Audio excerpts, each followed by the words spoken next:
Hello and welcome. So in today's video, we're going to be going into A/B testing and why it is so critical for email marketing. It really stops the guessing and really understands what your customers are actually wanting and what they're actually going to engage with. So in this video, we're going to dive deeper into why you should be A/B testing. So the truth about email marketing: most email campaigns go out based on a hunch or a gut feeling of like, oh, this might work, etc. So gambling is essentially what that is. We really want to A/B test to make sure that we know exactly what we're getting. So testing is the ultimate cheat code. We can directly link to what the customers are really liking, identify compelling content, and know which emails drive action. So this is really critical. We can really understand what's working and what's not really, and just iterate that over time. So obviously small wins stack big over time. So if we can take, let's say our pop-up form, for example, and test different offers or different copy layout, whatever it may be, and have a few different tests over time and get 1 to 2% over every sort of step, they can equal a big amount, let's say 6 or 7% increase just from A/B testing and seeing what works. These small tests can equal to 5-6 figures a year just from A/B testing what exactly works. So an extra 5 to 6 figures in revenue just from seeing what actually hones down with your audience. So testing kills the I think trap, assumption what you think will work, testing what actually works, and reality data-driven decisions. You know your customer, testing humbles you and saves you from scaling the wrong messages. So really, like I said, just honing down on what actually works. You could think that you actually know what you're thinking and what you actually know what the customer wants, and thinking that you're bigger than that and sending out and not really understanding why it isn't converting. But if we can really test to see what's actually working inside our campaigns, we can really drive down and exactly get the message across.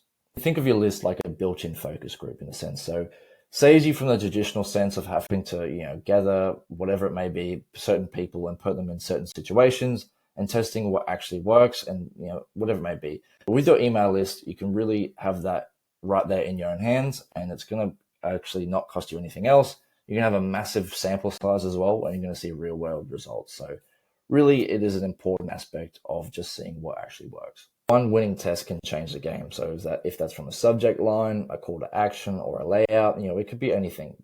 One thing to remember with A/B testing, though, is to only test one thing at a time. So obviously, we don't want to be testing the subject line and then obviously the call to action in the same sense, because we're not actually going to know which one is the deciding factor. So always a rule for when you're A/B testing, test one rule at a time, whether that's the subject line or whatever, test it and then see what works, and then test a different variable next time. So subject lines are a big one. If you can test different subject lines and get a different increase in open rate, that is huge. So subject lines, obviously calls to action, whatever it may be, layout, etc. These are really big movers in your A/B testing. So make sure to only test one thing at a time and the big movers. So, and obviously not every test is a home run. Obviously you might think that something works, but it ends up failing, and that's why we test it in the first place. So it's always just finding about what actually works, but it only takes one breakthrough to unlock a new baseline of performance and to really set the stage for even big performances next time. Great brands don't hope, they prove. So with high growth brands, data-driven decisions, they're not just sending out on like I'm guessing this is going to work.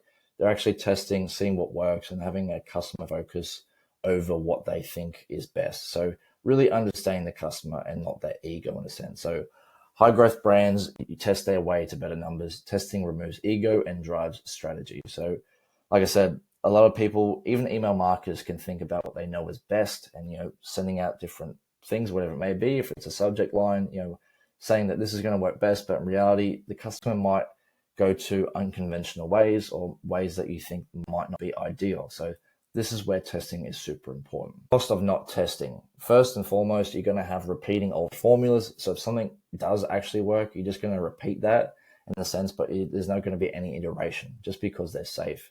And this can get really bland, and you're not going to actually see exceptional results from seeing what works actually better. So, and obviously you're going to see declining engagement, because if you're not knowing what's going on, people are going to lose interest and revenue flatlines. You're just going to hit a flat line in revenue. So, and obviously this coasting continues into a vicious cycle. So if you're not cycling or if you're not testing, you're coasting, right? Sending what used to work. So obviously we always want to be testing. So one of the biggest aspects in marketing, just business in general, testing what works, doubling down, and always iterating. So really there's a big cost of not testing. So testing just isn't smart. It's scalable. We can test one email, find what resonates with the audience, apply it, build a knowledge, and scale successfully. It improves for every campaign, every flow, whatever it may be. we can go on and iterate just from making smarter, faster moves, and that's making it a more streamlined experience and just overall better email marketing in general. So we want to be building a culture to empower everyone to propose, to test new ideas. So everyone that's working in the department, really build a culture of, asking what if this works, what if this doesn't, propose to test new ideas, etc. And obviously documenting that success. So having a documentation process of really outlining what's been working in the past, what's working now, and what hasn't been working, etc., and what's not working now. So email marketing is really evolving super fast. What worked in the past, it's not going to work now, etc. Trends change every day and every week inside the space. So really need to be monitoring what's working and what's not, because this really evolves and changes. If we just stay at a flat line, we're really going to stagnate. So really evolving and testing to see what exactly works. If you're an e-commerce brand that's really struggling to find out what exactly working, or you're just having really a bad time understanding A/B testing, or your email marketing in general, you feel stuck and you're not really sure how to move to the next step, reach out to me below. We can set up a discovery call. I'll do a free audit of your Klaviyo account. We can actually see what is actually inside and what's some potential moves to make you more revenue in the future. So reach out to me below. Hope you enjoyed this video, and I'll see you next time. Cheers.